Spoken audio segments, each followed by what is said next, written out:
Yes, I can get started, and inshallah, if anybody else wants to jump in, please do so.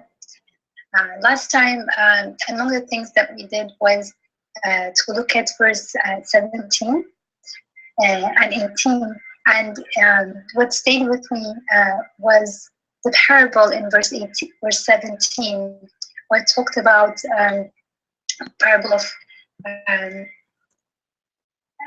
water and this water running, and the scum of the water comes up, and what is beneficial for his, and that was a metaphor for truth and falsehood.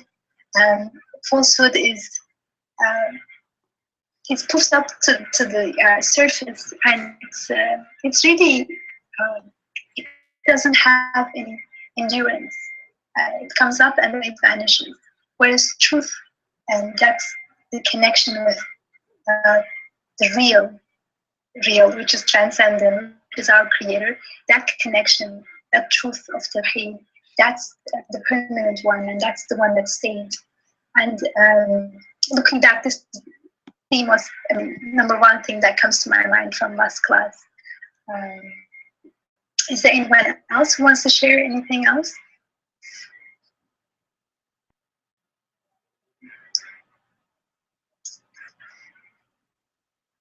I think that the problem is that we last Thursday we had the teleconference, or at least the modified version of the teleconference, and that's why it's difficult to remember this, because it's just 2 weeks, right? But I mean, what I remember from this verse from Surat is that it has a very it's so if you read it the first time, then you really need to kind of very careful and slowly to get to that seriousness. So it's very, it's like with what was it before? There was other verses where it was about the fire. So you really need to read them twice and very slow to see how they actually bring the universe. So what you see in the universe, how this is, how the real reality is behind that. So how it's not just, it's not the water that is flowing on itself. It's not there, it's just made flowing, so especially these things that usually you take for granted. You think, okay, this works like that. And then here you are really called to reconsider this. So that's my summary from this verses, from the surah.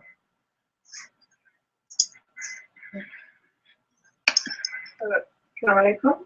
Alaikum salam.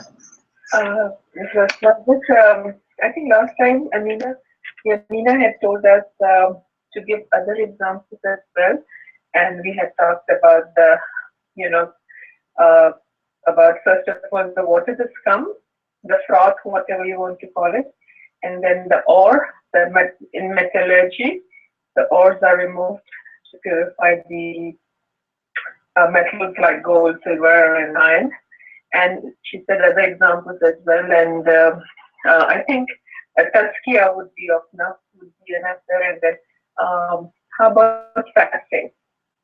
Fasting also removes the impurities and our sayyat and cleans it. So those were the two examples. And obviously all the ibadah, including the salah and all that we do, including Hajj, all the pillars, Islam, they all do the same thing of tazkiyah, removing the and the tribulations also. Of course, the trials and tribulations, they also perform the same of cleaning away the cleansing us and I would add to that what we have participated in Eid is part of that process of being cleansed, because as you might recall from last week's monthly teleconference on the story of Abraham and the Quran, on the one hand it looks so shocking that a father will be called to slaughter his son. On the other hand, through our discussion and conversation, we realize that actually it is not meant to be distressing or tough or difficult, or even testing him for the sake of testing. It's not about that. It's more about cleansing us for our tendency or potentials for idolatry, that we can idolize our loved ones, we can idolize our ego, we can idolize the world we live in and think that things are happening on their own, or the beautiful qualities and signs of perfection we see on them belong to them. So we had a temptation to get stuck in creatures and not realize that they are actually reflecting Creator's beauty.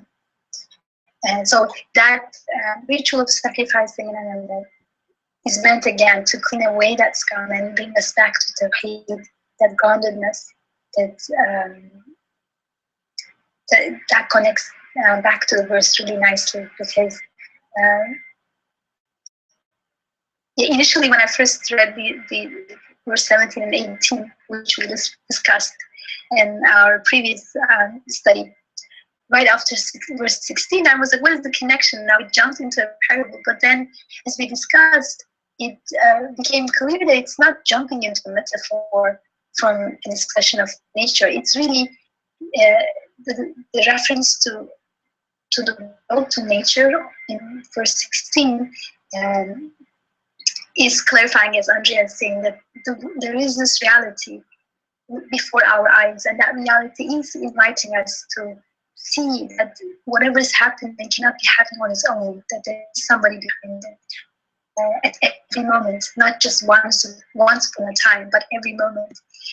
And that flows nicely into the parable, because the parable is coming back to water and scum and the river bed, and that is another way of inviting us to invest in the permanent and not in the superficial level and in the idols.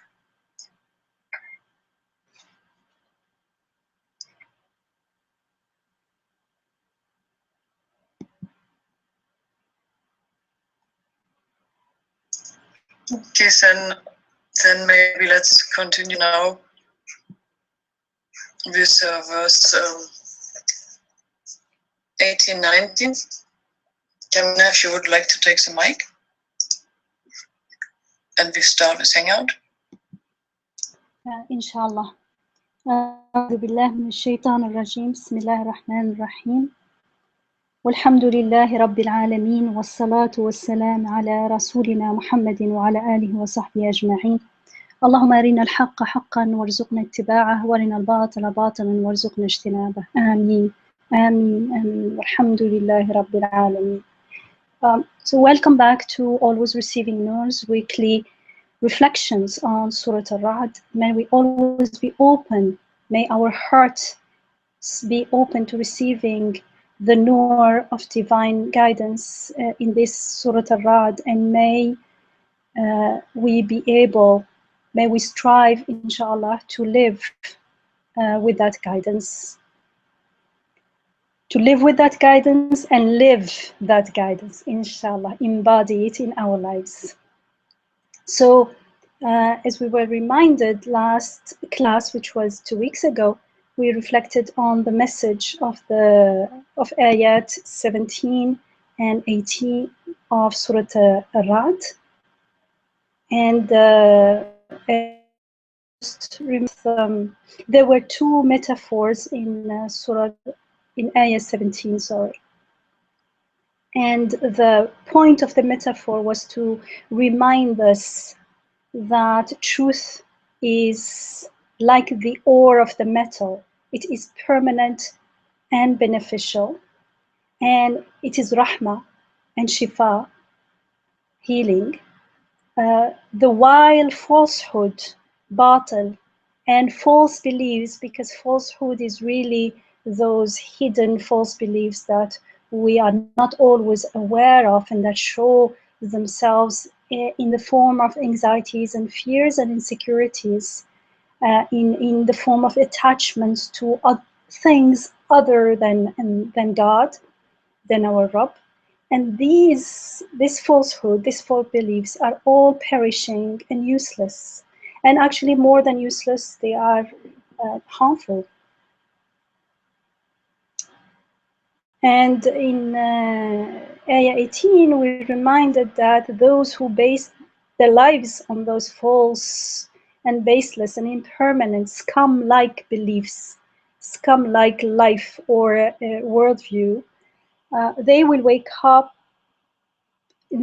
when they wake up, but they only when they wake up in the hereafter and see that their lives, the reality of their lives, they see it for what it is, which is scum only, froth like, bubble like in the hereafter, then it will be too late. And they'd be so miserable because they missed on such a huge opportunity, the opportunity between permanence and impermanence. Like they invested in impermanence. They tabdil.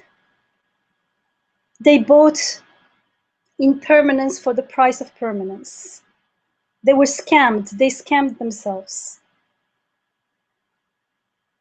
So they will, when they realize that, they'll be so miserable and they'll want to ransom themselves with whatever they have, but since we have nothing but the truth, since there is nothing that exists really but the truth, they will have actually nothing to ransom themselves, because the truth is the only thing we can hold on. It is, the truth is haqq, is the name of God. It is lasting. It doesn't fade away. And all the divine names are from one perspective. Haqq, they are all true. They are real. They are the only reality. And if someone has been holding and investing and building everything on anything other than haqq, they will be like dismayed. They will be so miserable because they'll find nothing to hold on. And why are we here?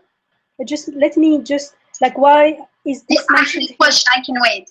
Yeah, this is an instance of compassion, because our compassionate Rabb is attracting our attention to this reality, inviting us. We're being invited to reflect here and now, before it's too late, on what we're doing with our life, what we want to do with our life, what our choice is, and to take it seriously, because this is a matter of life and death.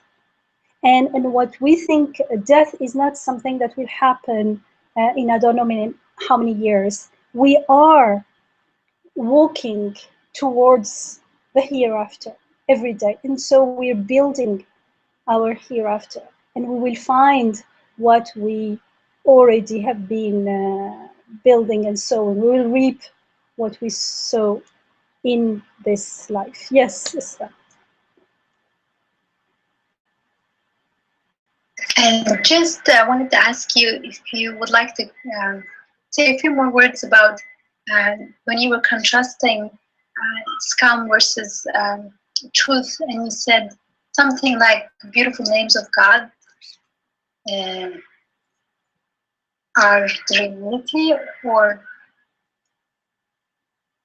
that's the enduring part. Well, maybe you can clarify a bit more. Maybe you can reflect on it. It's something that we've been repeating again and again whenever we talked about everything being an ayat. Actually, in this surah as well, in Surat al-Ra'd, where it's repeatedly reminding us that everything is an ayah.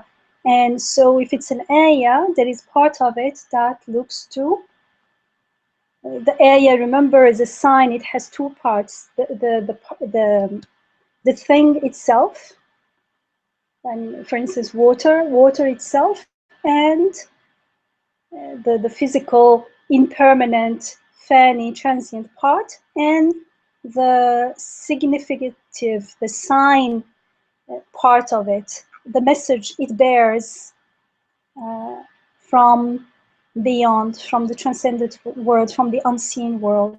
and the message is permanent, and the message looks to the divine names. Maybe you may want to elaborate a little more on it, inshallah.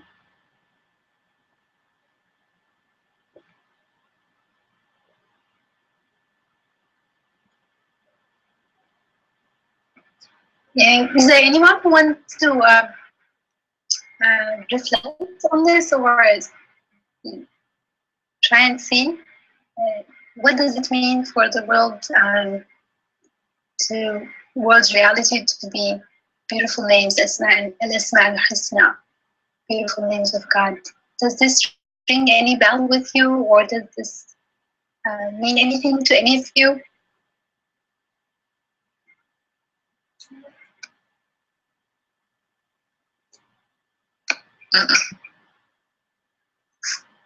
Go ahead, Isra.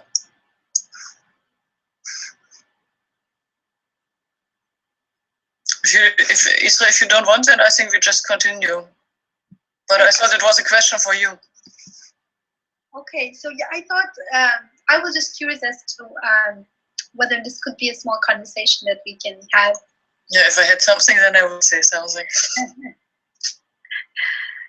So maybe we can carry on with ayat 19 to 22, and if this comes again, inshallah, it'll be open Okay. to reflect. Okay, so maybe we keep this question in mind. What does it mean for the world to be grounded in Asma al-Husna, in beautiful, beautiful names of God? So yeah, please go ahead, Sister Yamina. Thank you.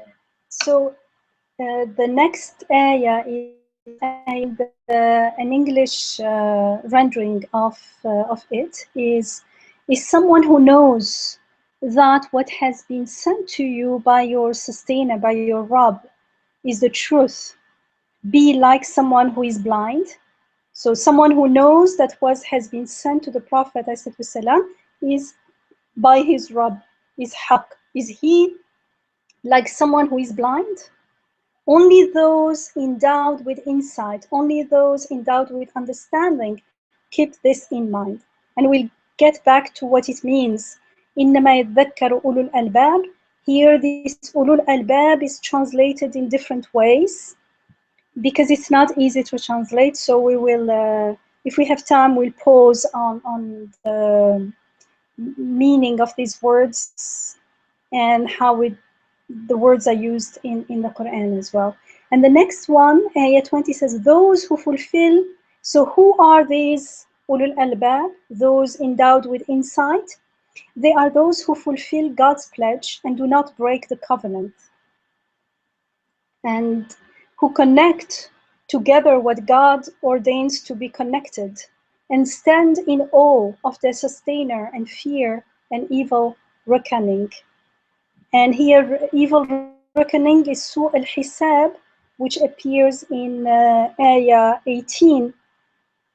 And they are those who built all their lives and everything, invest in the impermanent and live on the scum of life and leave the real and the permanent side of it.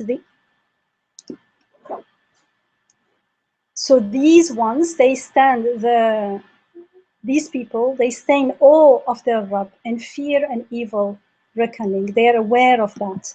And those who are patient in seeking the face of their Rabb, the countenance of their Rabb, wajhi Rabbihim, and are constant in establishing the salah, the prayer, and spend on others out of what we provide for them as sustenance, secretly and openly. And those who repay evil with good, it is they who shall find their fulfillment in the hereafter. And how, where?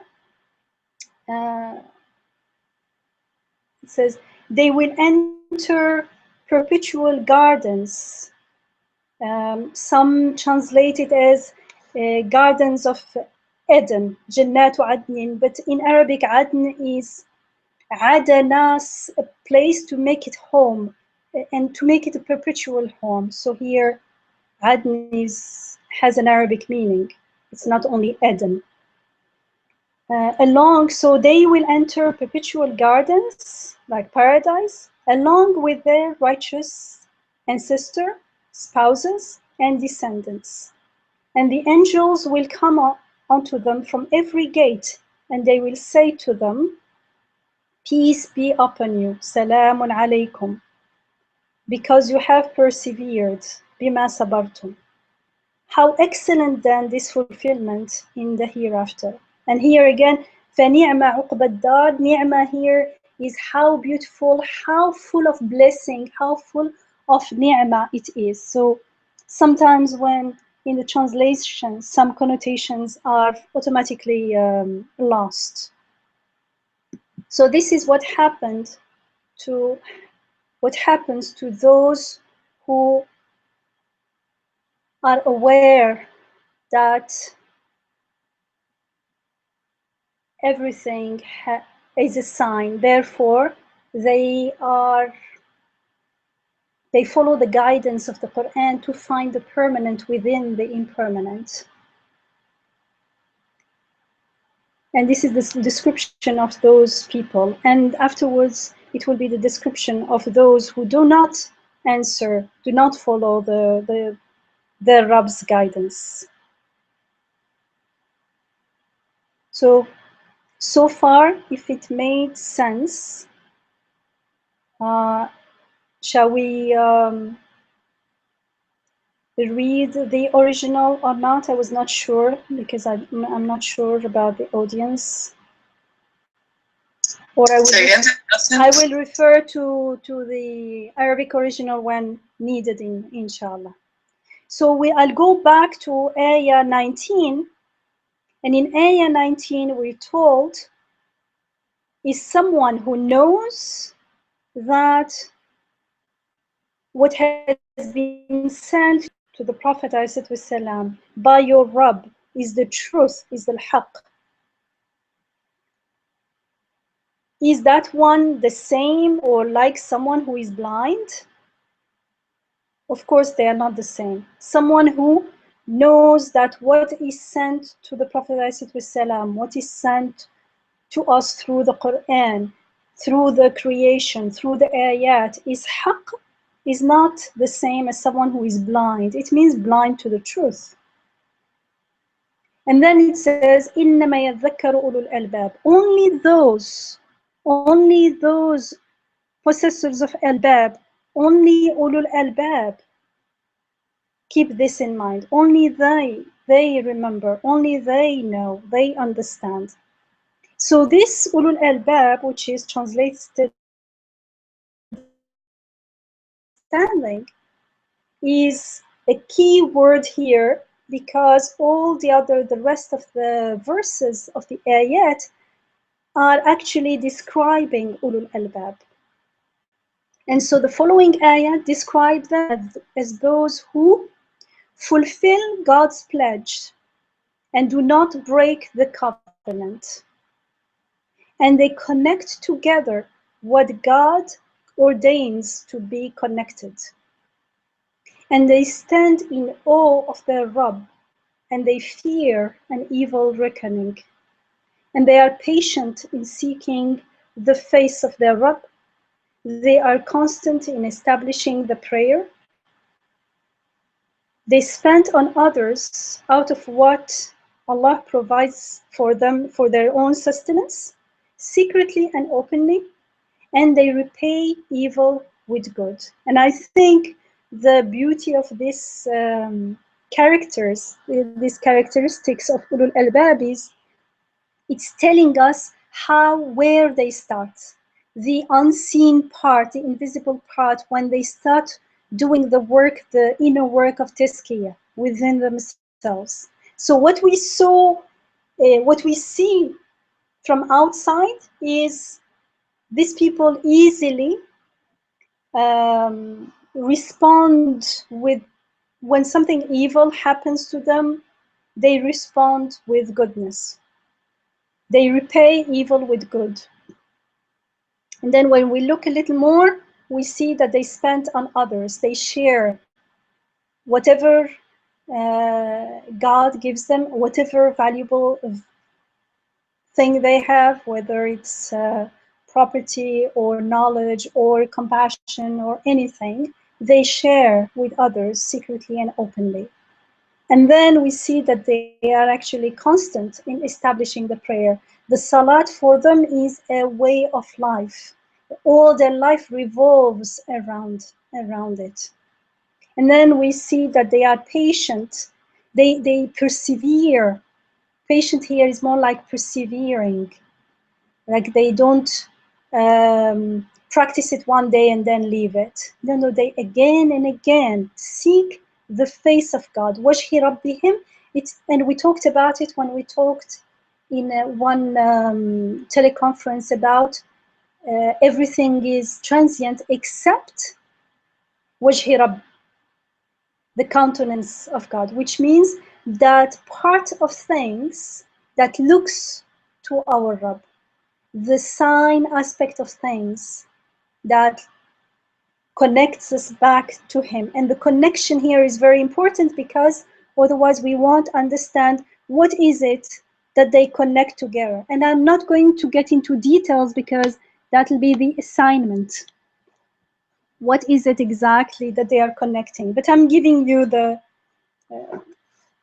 clues now, because we talked about it a lot. And Isra at the beginning, when she was talking about the permanent and the impermanent, she talked about connection.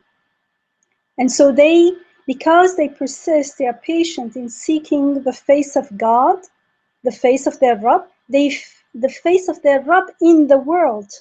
They see, they again and again remind themselves and focus on the aspect of things that looks to Rububiyyah. And of course that means that they have to remember again and again that they are Abd, because it's only when we are in a state of Ubudiyyah that we see Rububiyyah and vice versa. And so they connect together what God ordains to be connected. That's what they've been doing. Otherwise they won't see Wajha Rabbihim, and they fulfill God's pledge and do not break the covenant. So actually, if we want to be of Ulul Albab, we have to start by fulfilling God's pledge and not breaking the covenant. Dr. Yamina, if I can chime in here. As you were speaking, I found it very exciting and interesting how verse 19 became more alive for me, because when I read that verse before, or these kind of verses, when it says, أَفَمَنْ يَعْلَمُ أَنَّمَا أُنزِلَ إِلَيْكَ مِنْ رَبِّكَ الْحَقُّ كَمَنْ هُوَ أَعْمَى, who knows whatever has been revealed to you by your sustainer to be truth, that knowing, like I know this is truth, before I would perceive it is in a very static way. Know the context of this book to read. So that's what it means. Whatever revealed to the Prophet to be true means I know the contents of this text to be true. But it was more like a intellectual, or just a statement, really, a mental statement. Know that this is from from your sustainer, this book, versus those who don't know. It was very flat. But as you were talking, it dawned upon me that it isn't or like a basic affirmation of saying, I believe whatever in this book is true, or I believe this book is from God. It's more experiential, it's more relational, because to know whatever has been revealed from our sustainer to be true means to see the world in that light. Because blind, so blind, as you were saying, to just look at the world and see that this world, this passing world, is actually calling me to see the one who's not passing. And this flow of existence and flow of life and the world all around me is showing that there is somebody who's permanent and who has these beautiful qualities of power and knowledge and so on. So I don't know if I was able to express it, but all of a sudden, as you were talking and connecting that with ulul albab and the covenant and connecting what Allah wants us to connect, connection, the verse became alive for me in a way that it wasn't before. So, alhamdulillah.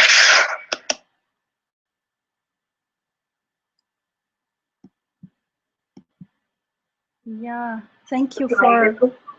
Yes. Dr. Yamina, I had one Yes. question with this, the root word albab. The root word is lub, right? Yes, exact. Actually, inshallah, I'm intending to unpack that word, that expression, inshallah. Sure. If you don't I'll mind. ask the question later on then. Inshallah.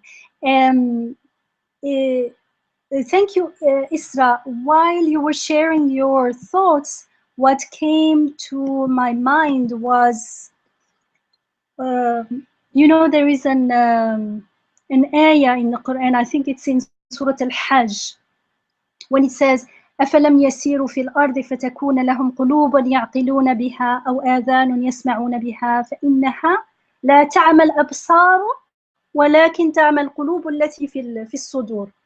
So here it's a very nice connection with the hearts, because it's saying, is the one who is aware of the haqq, of the truth, and the blind equal? And here the blind is not the blind of eye, but the blind of heart.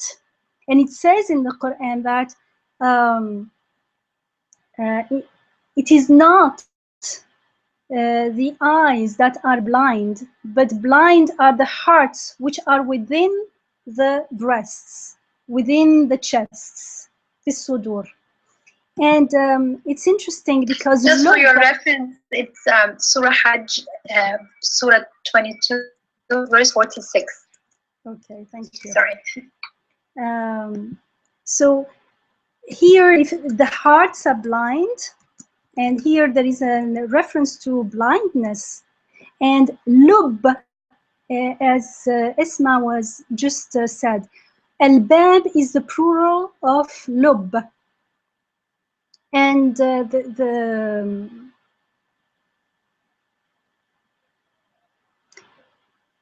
it appears, the whole expression ulul albab appears in the Quran actually 22 times. Lub in Arabic means kernel, the core, the essence of something.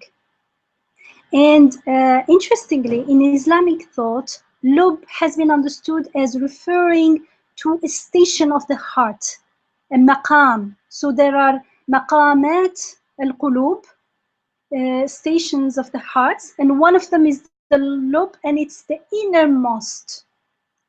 And based on the ayat from the Quran, some Muslim scholars assume that there are actually 4 stations of the heart. So the first one is sadr, and sadr is the chest. And in Surah Al-Hajj it says, blinded are the hearts, the qulub in the sudur, in the chest, in the breast.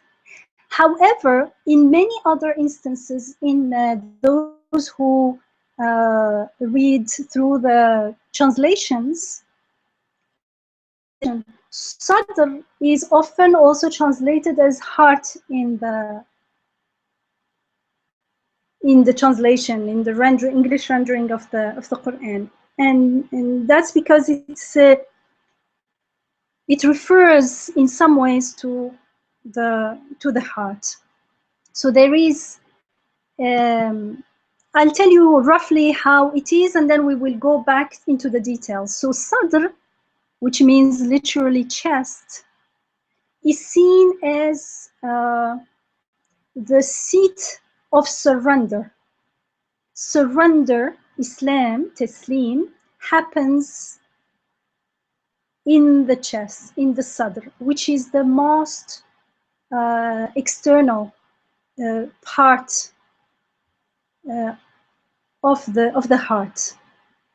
And why do they talk about it that way? Because there is an ayah in Zumar 39:22 which says أَفَمَنْ شَرَحَ اللَّهُ صَدْرَهُ لِلْإِسْلَامِ, is he whose breast God has opened wide with a willingness to surrender.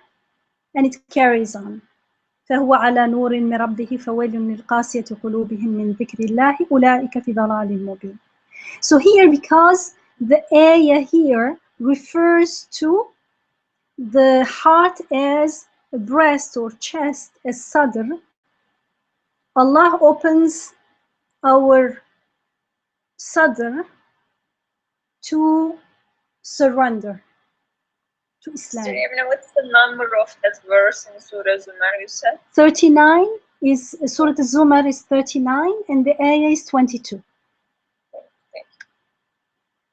So the surrender happens as the sadr level, which also means, which is where the heart is, which also is a metaphor for heart, but it gives you an idea or a notion or an image of the heart from the outside, the external, let's say, not the inner heart, but the external heart. And the next they said was qalb, which usually is understood as heart in everyday language as well, and which is the seat to iman, belief or faith. And one of the ayats is in Al-Hujurat, which is Surah 49, ayah 7. And in it it says, وَلَكِنَّ اللَّهَ حَبَّبَ إِلَيْكُمُ الْإِيمَانَ وَزَيَّنَهُ فِي قُلُوبِكُمْ. So God has endeared Iman to Iman to you. He made it lovable to you and has beautified it in your hearts. So here the words qulub, which is the plural of qalb, is used. In English, all of them are usually translated as heart, but the original is using different words. So this is the seat of Iman. That's where Iman happens. So it's a little bit more inward than just chest. And the next is Fu'ad. Fu'ad is a little bit inside. And that's where Ma'rifah and witnessing and seeing the truth happens. It's when you start seeing, you see the truth, therefore you can witness it, therefore you can know it. And of course there are different levels of knowing, seeing and touching and tasting. It's like you can read about honey and its sweetness and its texture. You can actually touch it and see it, and you can actually also taste it and eat it. And whatever that witnessing, that seeing happens in that station of the heart, or that state of the heart, that is called fu'ad, the inner heart. And in Surah Al-Najm, which is Surah 53, ayah 11, it says, مَا كَذَّبَ الْفُؤَادُ مَا رَأَى. The heart lied not or belied not in seeing what it saw. So the fu'ad, again, the heart, it's fu'ad here is translated as the heart, but the Arabic says al-fu'ad. So this inner heart sees, ma kadhaba, did not belie what it sees, because it sees. It's a function of the heart, let's say, that sees, and that's where the witnessing happens, and the Ma'rifatullah happens. And there is beyond all this, an inner, even inner of the inner, an innermost kernel, the lub. Lub means kernel, the essence, the core, the gist of the heart. And that's where genuine tawheed is realized. Lub is where tawheed is realized. After you see it, then you see only one. You see everything. وجه رب.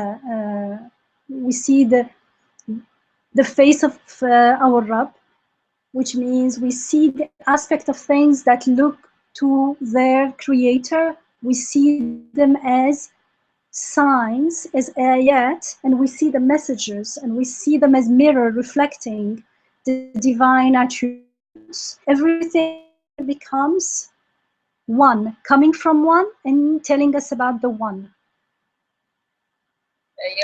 Here, it reminded me a story from the time of Prophet's companions, peace be upon them. When they were doing I don't know if it's called torturing to the companions of the Prophet, when they were putting high stones and under the sun, big stones, huge stones, to the chest of one of the companions, Bilal, I think Bilal. Yeah. He kept saying ahad, and I was when I was before I was thinking why is he saying this ahad.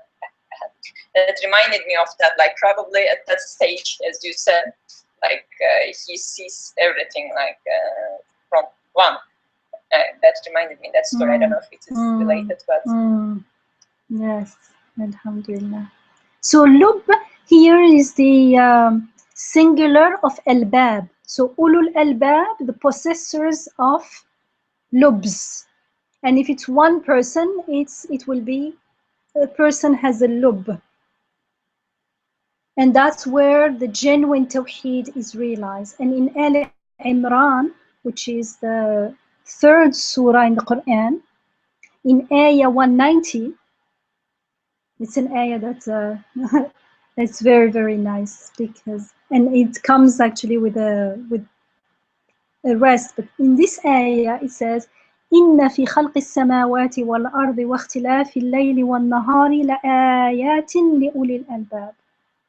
It says, in the creation, in the creating here, in the process of creation of the heavens and the earth, and in the succession of night and day, there are ayat, there are signs of his rububiyyah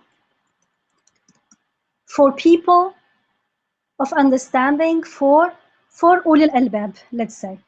Uli is just grammar. If it's a subject, it will be ulu. If it's not the subject, if it's an object or anything else, it will be uli. So here, these words, sadr, chest, qalb, heart, fu'ad, inner heart, let's say, and lub, which is kernel of the heart, are all often translated as heart. And in the Islamic tradition, they are seen as different functions at different stations, different levels of the heart. More superficial and less superficial, more inner. And the heart, as al-qalb, it has a very, very special role in the Quran, especially as far as ubudiyyah is concerned. It is part of making that ubudiyyah something, a living thing, not only, it's not something we know only. It's even that knowledge actually comes from a living experience. Otherwise, it would be only information.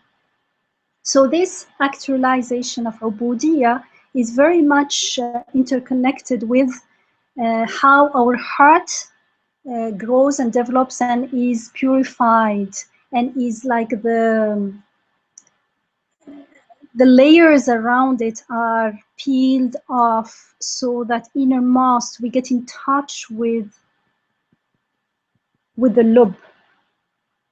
And there is a hadith, the Prophet ﷺ is reported to have said that in the body there is a lump of flesh, and if that lump of flesh is set right, is sound, then the entire body is sound. And if that lump of flesh is corrupt, then the entire body is corrupted.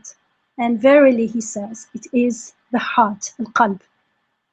And in the Quran, in Surat what was it? Surah 26.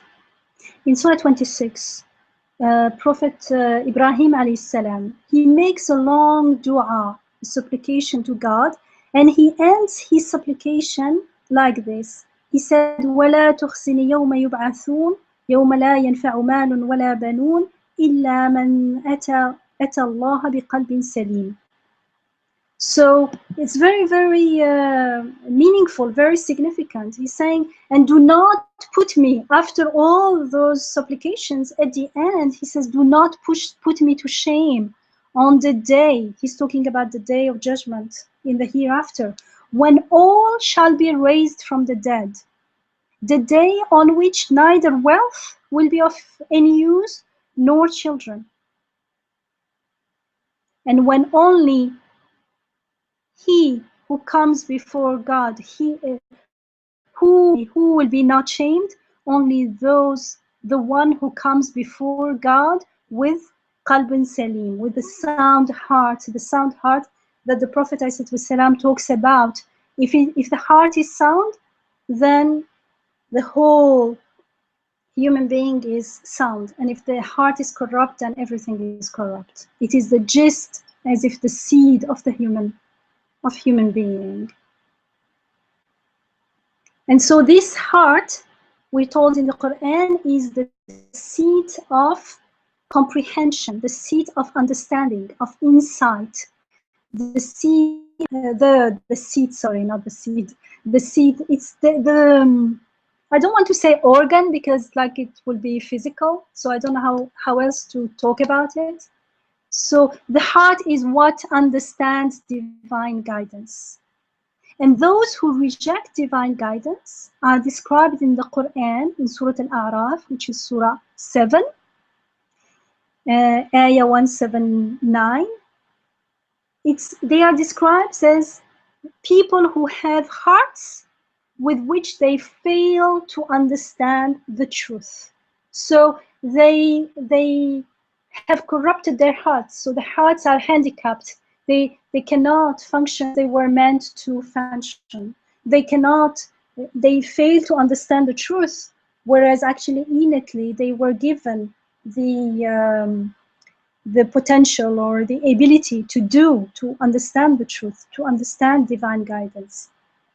So because of that, because they corrupt their hearts and now they fail to understand the truth, it says in the Quran, they are like cattle. إِنَّهُمْ كَالْأَنْعَامِ بَلْ هُمْ أَضَلُّ. Nay, they are even less conscious of the right way than cattle. So here it says, لَهُمْ قُلُوبٌ لَا يَفْقَهُونَ بِهَا. فَقَهَ is to understand. So it's very interesting. And so the common term for heart in Arabic is qalb. And interestingly, it's derived from the root qalaba, which means to turn something around or turn something upside down. And it is said that the heart is called qalb because it's in its nature to constantly change, because it fluctuates, yaqlub.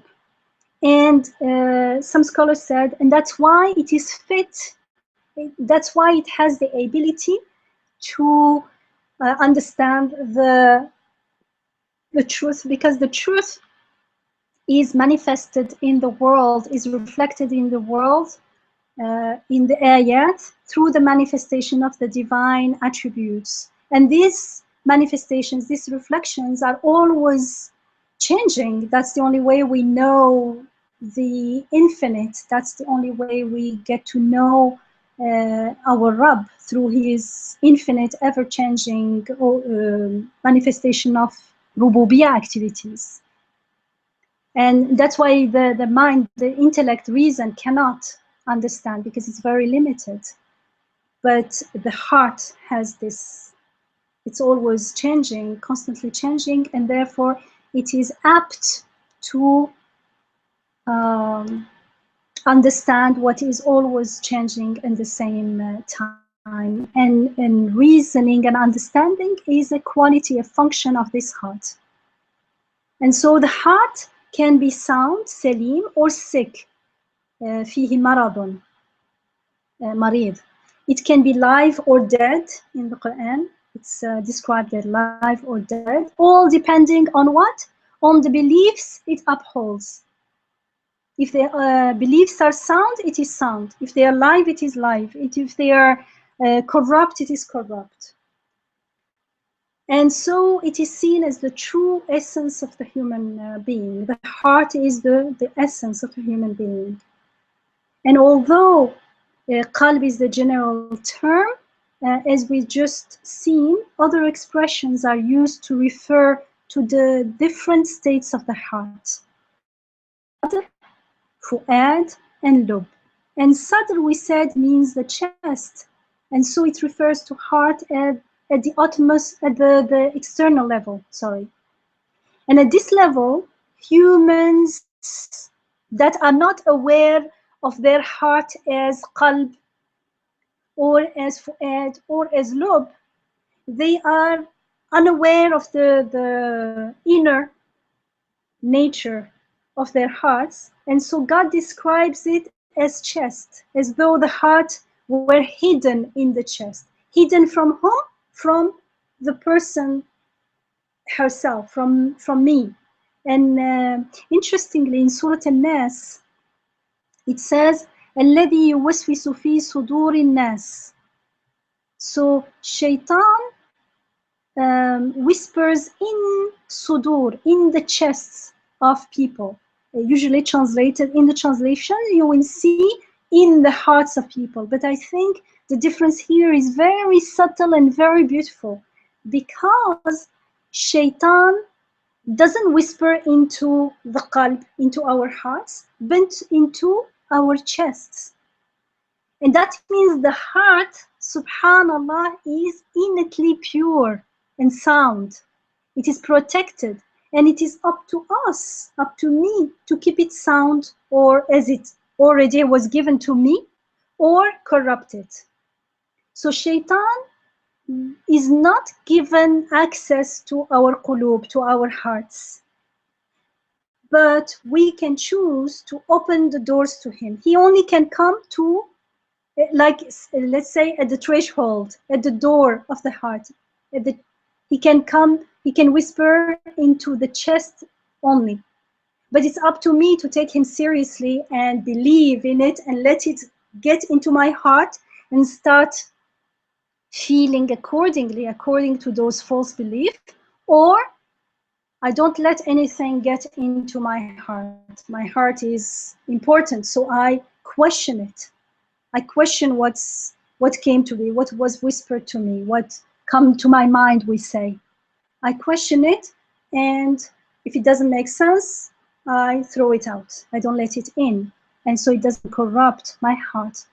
Because once I let it in, then it can make lots of it can damage in the heart. It can get to the fu'ad, which is beyond the sadr, beyond even the qalb. And so the fu'ad, if we open the doors to shaitan, fu'ad is that part where emotions are bubbling. The word is derived from the verb fa'ada, meaning baking or roasting in an open fire or in an oven, but like you feel not normal furn, not normal oven, something very, very hot. And it also refers to the throbbing of the heart, the pulsation of the heart. So the term fu'ad is not used to refer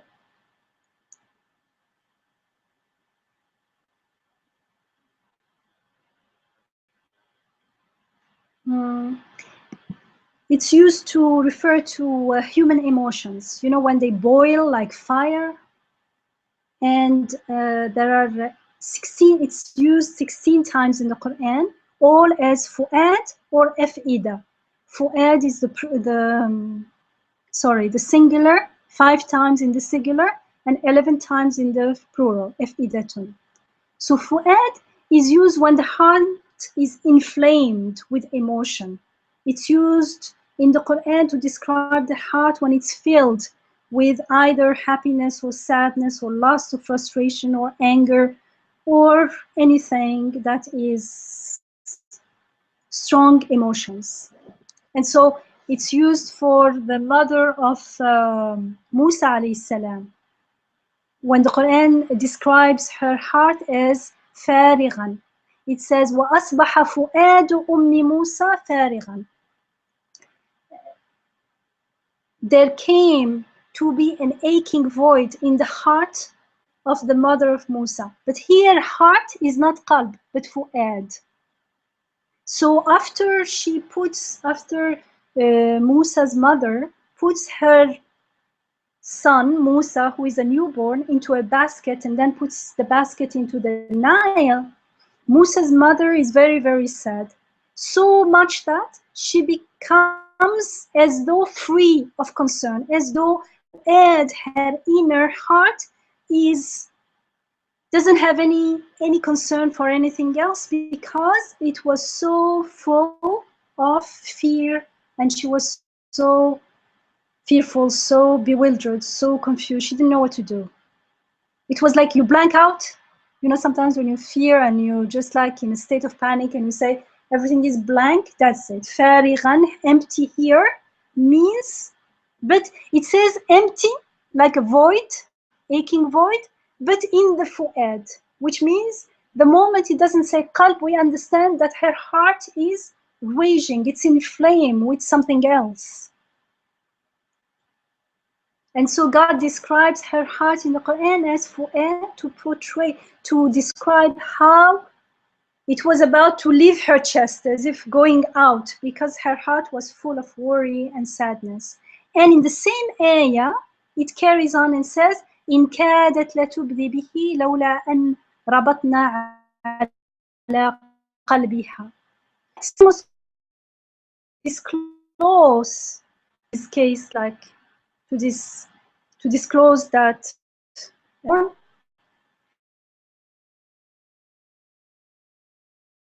in the same ayah, heart appears twice, but in the Arabic, the first one is fu'ad and the second one is qalb. And it's meaningful because after God strengthens her heart and she regains like she comes back to herself.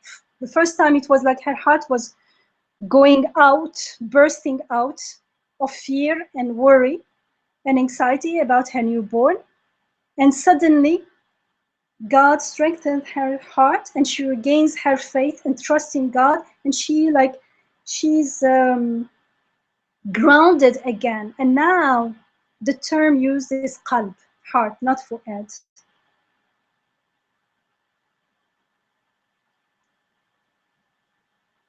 So that is called fu'ad when there is a sense of kindling, a sense of burning. And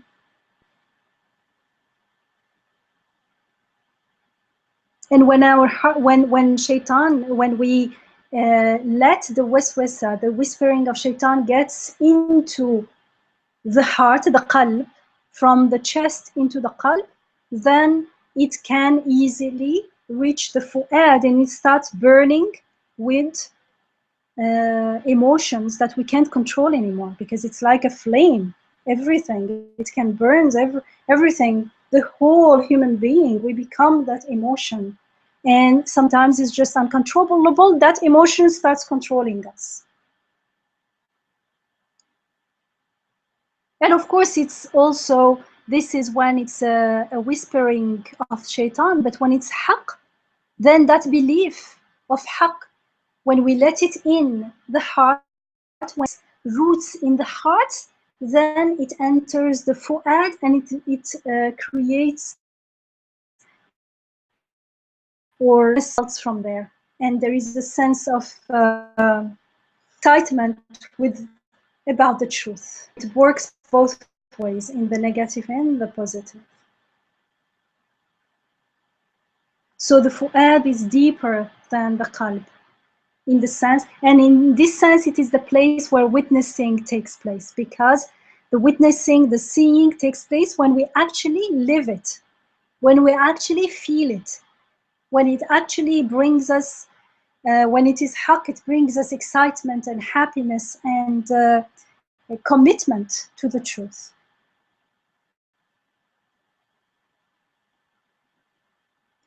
Dr. Yamina? Yes.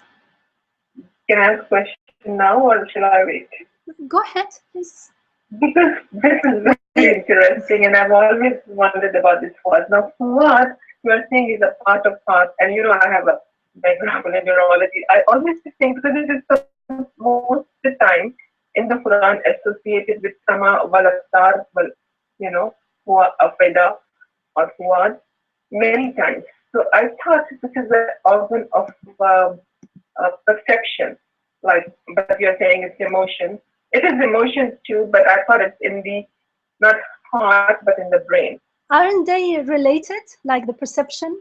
Isn't those belief, isn't that like perception come first and then the thoughts we form and then the feelings?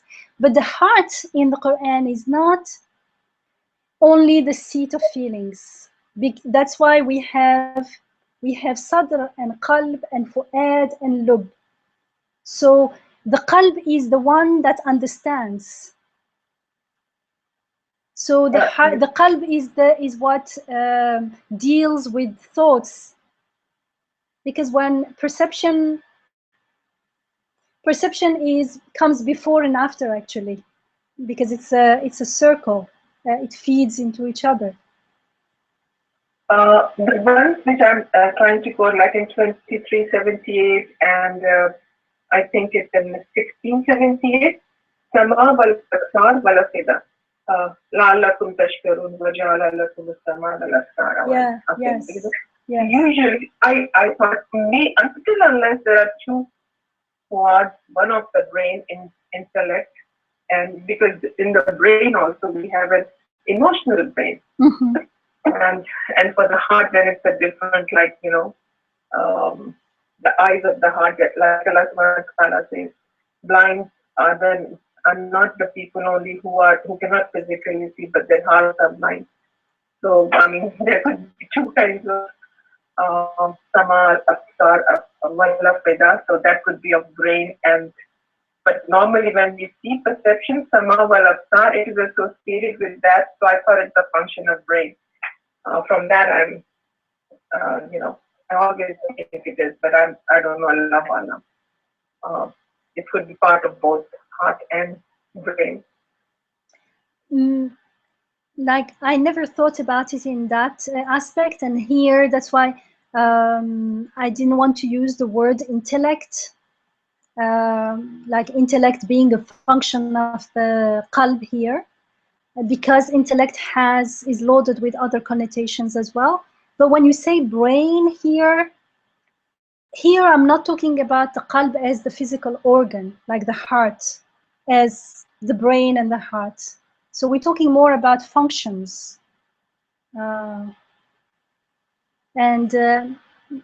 I never reflected on the significance of the brain in the body. So maybe people like you will think about it, inshallah. You know, the thing is that out of 16 verses of what, 6 of them are with sama wal absar. So that's why I'm asking this. 6 verses out of 16 are associated with sama wal absar, and sama always comes first, and absar second, and afida comes the third. Inshallah, you know, We'll find out. Inshallah, inshallah. We don't know the answer, inshallah. So next comes the lub, which is like the heart of hearts, the innermost heart.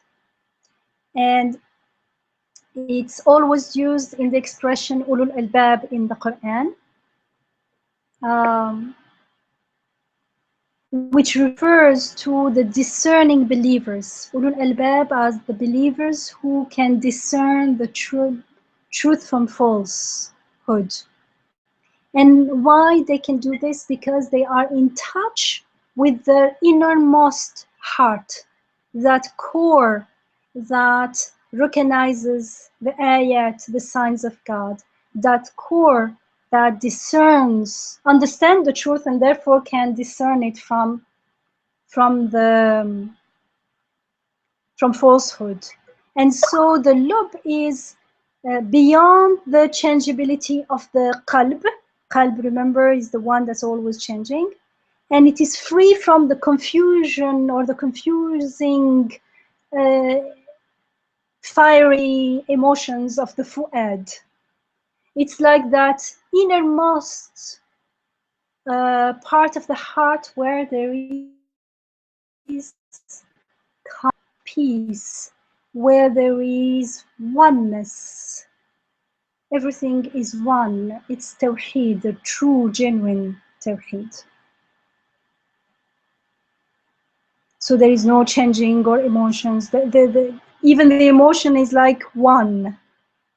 It's just a peace, salam, as it says in the next ayah. When ulul albab are told, the angels tell them, salamun alaykum. And these ulul albab, we are told repeatedly in the Quran that they are the only ones who remember the it says وَمَا يَذَّكَّرُ إِلَّا أُولِي الْأَلْبَابِ, not only in the surah, ayah 19 of Surah Al-Ra'd, but also in Surah Al-Baqarah, in many different places in the Quran. It says repeatedly وَمَا يَذَّكَّرُ إِلَّا أُولِي الْأَلْبَابِ, again and again. They are the only one who remember. And why? We're told in another place in Surat Sa'd that they remember because they reflect on the ayat. So it says, كِتَابٌ أَنزَلْنَاهُ إِلَيْكَ مُبَارَكٌ لِيَدَّبَّرُوا آيَاتِهِ وَلِيَتَذَكَّرُوا أُولُو الْأَلْبَابِ. So it's talking about, it says, a book we sent down to you, blessed, so that they may reflect over its ayat, over its signs, and that those that ulul albab may remember. So ulul albab, they remember because they reflect on the signs, the ayat of this blessed book. And the blessed book, the Quran, is telling us to reflect on the ayat in creation. And ulul albab do so.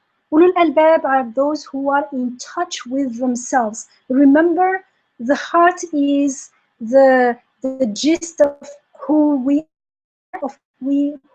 are. They are in touch with that part of themselves that is innately being taught, recognizes the ayat, that part of us that knows its Rabb and remembers when it sees the ayat, it recognizes them and remembers its Rabb, remember its being abd, its createdness, and it finds peace there. And so remember in when we said in ulul albab, is in the lub, is where the tawheed takes place, is where tawheed unfolds, where tawheed happens. Because tawheed is, remember, it doesn't mean oneness, it's not wahda. It's the process of making one, of the process of realizing that everything is coming from one source and is going back to one source. Everything is an ayah, and it is pointing, indicating only one source of everything. So as we're realizing that this reality of Tawheed in the outer world, it happens at the same time as we are also surrendering and to this reality in our inner world. And so everything becomes aligned to ibadah. Everything has only one purpose: to prostrate before our Rabb, to be grateful to Him, to worship Him, to adore Him, to praise Him. That one purpose, that alignment is our inner Tawheed. And we see the signs, the ayat, out there and inside of us as well. So that's the lub, and those are the ul albab that are described in Surah Ra'd. They are also described in Surah Zumar. So I'll invite you to comment or ask questions, and maybe we can end the session with reading Surah Zumar, which is Surah 39, the first 21st ayat, and in the last ayat, in ayah 18 and ayah 21, there is a reference to Ulil Albab. And actually, the whole introduction of the surah is about Ulil Albab. It's a description of Ulil Albab, which is potentially every human being.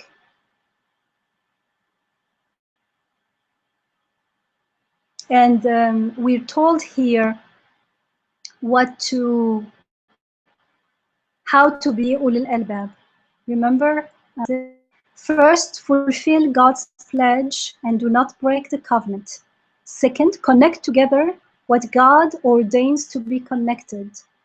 Stand in awe of our Rabb and fear an evil hisab, an evil reckoning. Patient in seeking the face of our Rabb, the face of things that look to their Rabb. Be constant in establishing the prayer.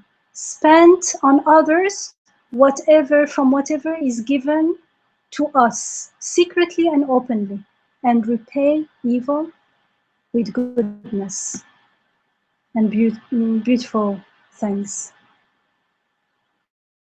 And maybe if we can give an assignment for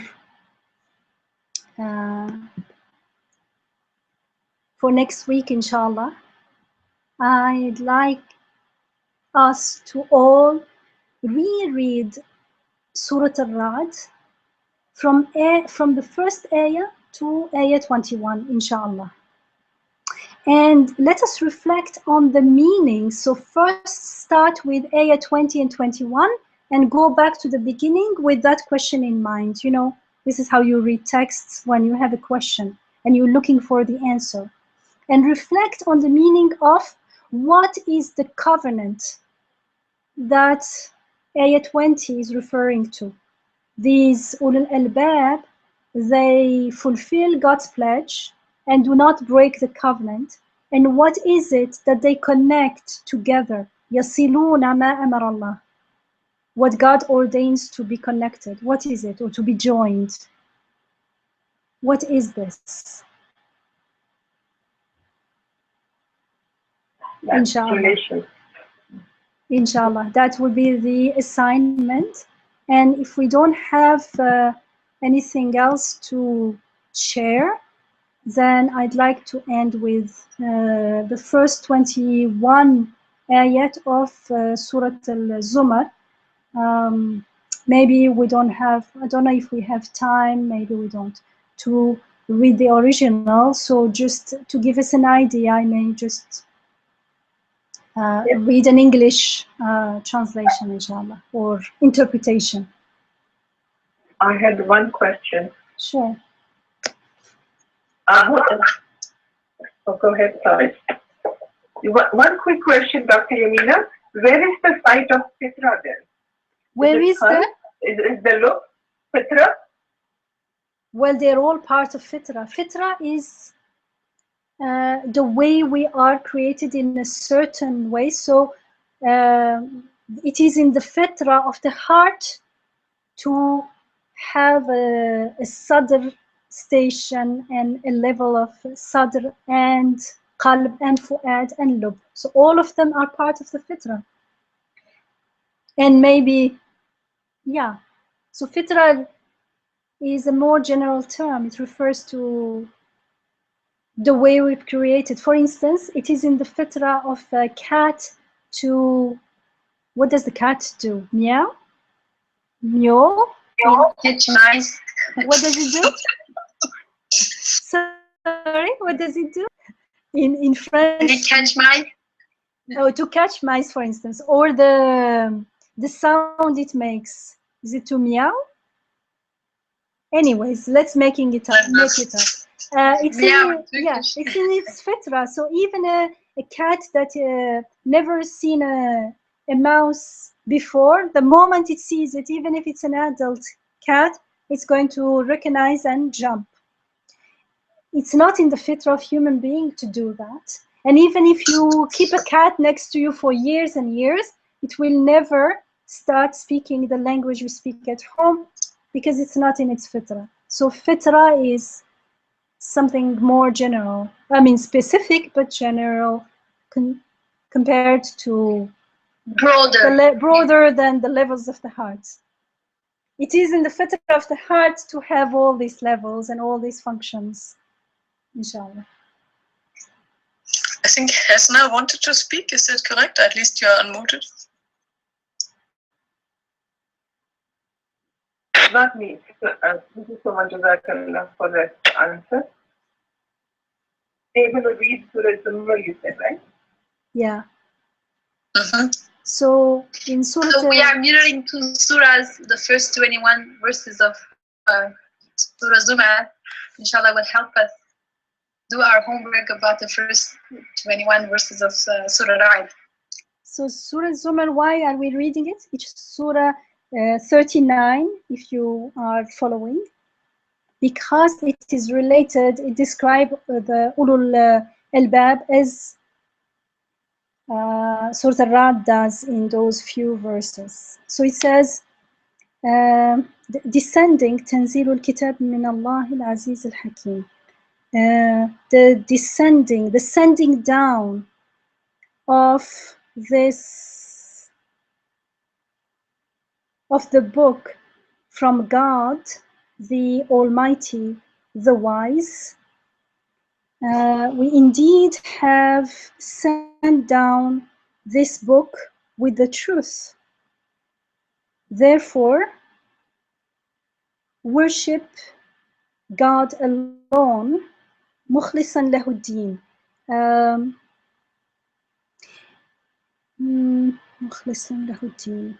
Sincerely, like 100% holy, live your life, your faith to Him alone. So worship Him alone. It is not to God alone that all, isn't it to God alone that all sincere belief is due? And yet they who for friends, for helpers, من دونه ما نعبدهم إلا يقربونا. So there are people who take, it's so long that it's not easy to follow. There are people who take for protectors, for friends, for helpers, things other than God, besides God, and they worship them for no other reason that those things bring them closer to God. Behold, God will judge between them with regard to all wherein they differ from the truth. For truly God does not grace with his guidance anyone who is bent on lying to himself stubbornly. Had God willed to take unto himself a son, he could have chosen anyone that he wanted out of whatever he has created. But limitless is he in his glory, which is here, subhanahu. He is beyond any such a need. هو الواحد القهار. He is, again, الواحد القهار is was in ayah 17 actually, or 16. He is the one who has absolute control over all that exists. He is the one who has created the heavens and the earth in accordance with haqq, with truth. He causes the night to flow into the day and causes the day to flow into the night. And he has made the sun and the moon subservient to his laws, each running its course for a term set by him. Is he not the Almighty? Allahu Allah. He is indeed the Almighty, the All-Forgiving. He has created you out of one living entity, and out of it he fashioned, he formed its mate, and he has bestowed upon you 4 kinds of cattle of either sex. He creates you in your mother's womb, one acts of creation after another. Does it remind you of Surat Al-Ra'd? We all have read all these things, if you remember.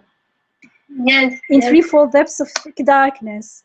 Thus is God your Rabb. To him belongs all, lahul mulk, all what exists. There is nothing worth worshipping except him. How can you lose sight of the truth? How can you then lose sight of the truth? If you are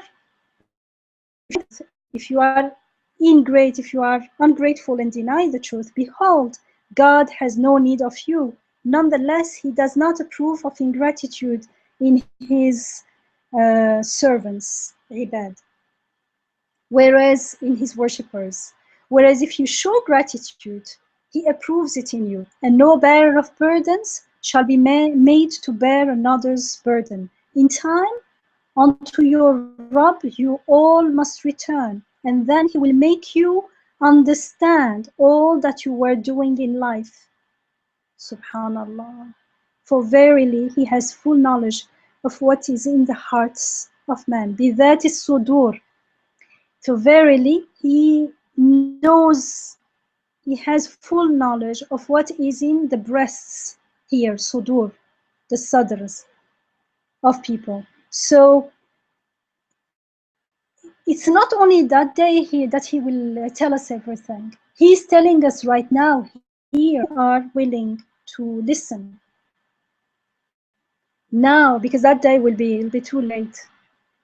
Now, when affliction befalls human beings, he is likely to cry out to his Rabb, to his sustainer, turning unto him for help.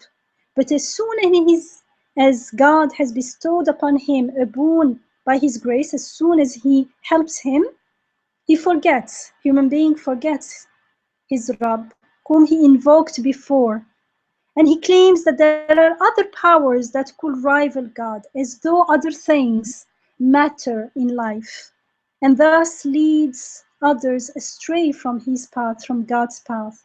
Say unto him who lives this way, who perceives the world this way, enjoy yourself for a while in this, your denial of the truth, in your denial of the truth. Truly, you are of those who are destined for the fire of one's own disbelief, the fire of one's, when you realize that all that life you built on something that doesn't exist, impermanent, something that cannot hold, something that has no future. Subhanallah, astaghfirullah, ya Rabbi. Say, O you servants of mine, قُلْ يَا عِبَادِي. It's a very endearing way, very close way of us. الَّذِينَ آمَنُوا, who have attained to faith, who have believed. Be conscious of your sustainer, of your Rabb. Ultimate good awaits those who persevere in doing good, and beauty, hasana, in this world. And remember, wide is God's earth, and verily, they who are patient in adversity will be given their reward in full, beyond all reckoning. Say, behold, I am bidden, I'm commanded, I'm told, inni umirtu, to worship God, sincere in my faith in Him alone. I won't worship anything else. It means there is nothing in my heart, no room for anything else. And that's only possible when I can reach the lub, establish the love of God in the lub. Otherwise, it will keep changing. At the qalb level, it's changing. And I am bidden to be foremost among those who surrender themselves unto God. And say, behold, I would dread, were I to rebel against my Rabb, the suffering. I would be scared of the suffering which on that awesome day, on that final day of judgment. Say, God alone I worship. Sincere is my faith in Him alone. Look how many times this a'budu Allah mukhlisan lahuddin. It starts from the first ayah and it's being repeated. It's the third or fourth time now. Ta'budu ma shi'tum. And it's up to you. Worship whatever you please, whatever you want instead of Him. Say, behold, the losers will be they who shall have lost their own selves and their kin on resurrection day. For it is not this. For is this not the most obvious loss? الذين خسروا أنفسهم. Clouds of fire will be above them, and clouds beneath them, and clouds of fire will be above them and beneath them. In this way, God does imbue His servant with fear. O you servants of mine, be then conscious of me. So he's telling us how dreadful it will be. There will be clouds of fire on us, so that we stop and understand that this is very, very serious. If I don't question myself and question my decisions and my plans about life and everything right now, one day, tomorrow it may be too late, because I have no guarantee that I will live until tomorrow. I can't say, I'll do it next year after this and this happens. There is no guarantee of next year. It has to be done now. That's why it says, this is very, very serious. Seeing that for those who shun the powers of evil, lest they be tempted to worship them and turn unto God instead, because there is always that temptation of the worldly, although it is transient, but they turn to God, unto God instead. There, for them, there is the glad tidings of happiness in the life to come. Give them then this glad good tidings to my servants. فَبَشِّرْ عِبَادِي الَّذِينَ who listen. So who are these عبادي who live the temptation of the immediate worldly and turn back to God? Those who listen closely to all what is said. So it has to start with listening. يسمعون قولا فيتبعونه. They listen carefully to what is said to them and they follow the best of it. Whatever they learn, they follow the best of it. It is they whom God has graced with His guidance, and it is they who are truly endowed with insight. Let's say we didn't understand everything. Let's say some verses we got confused. Some people said some things.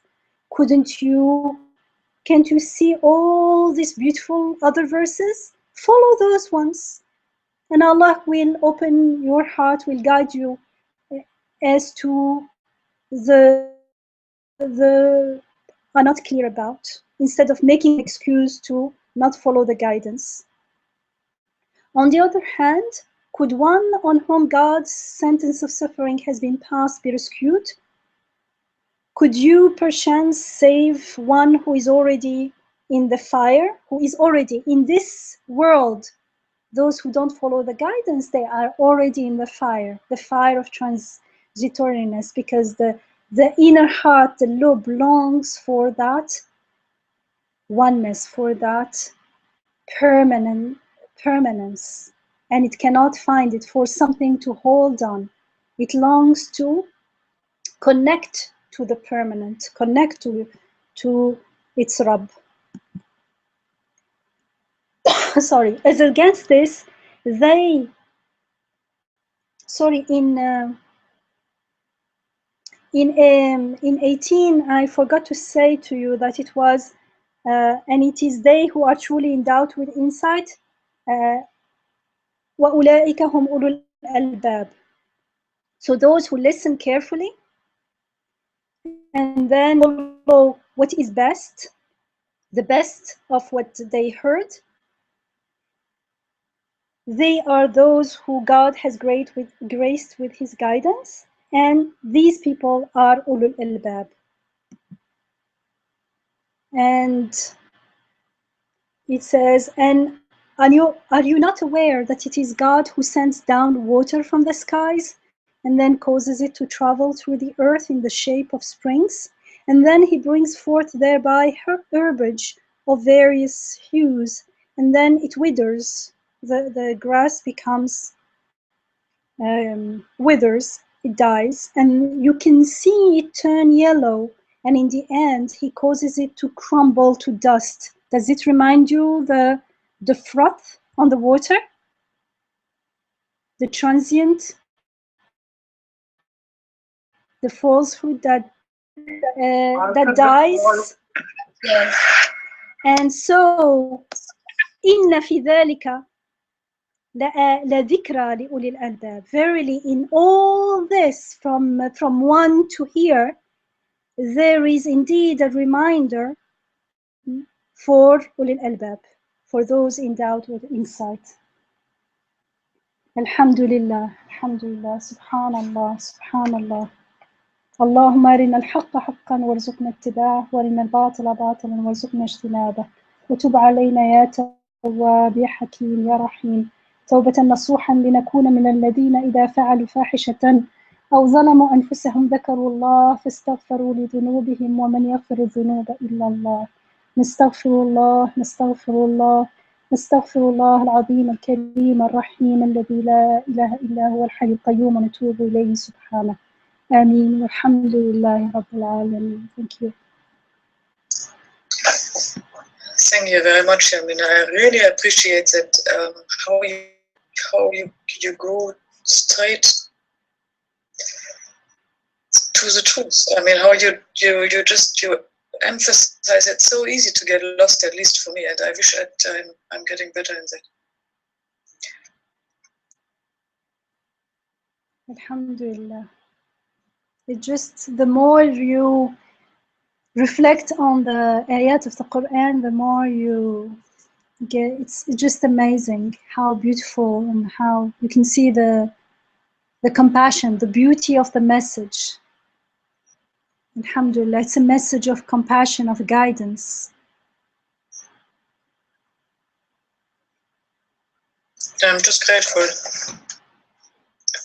I mean, I see that how, so I see that you read it. I mean, I see from myself how easy it is to get distracted and then I feel the need to something, but that concentration, that really get to the point, that is so beneficial. That's why we need to remember, and we also need to remind each other, inshallah. Inshallah. Thank you very much. Thank you very much. So if there are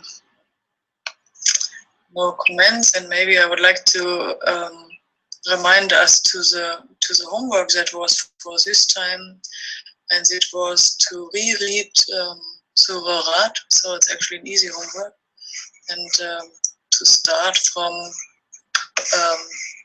verse 21, 22, no, 20, 21, and then with that question in mind, going back to the beginning.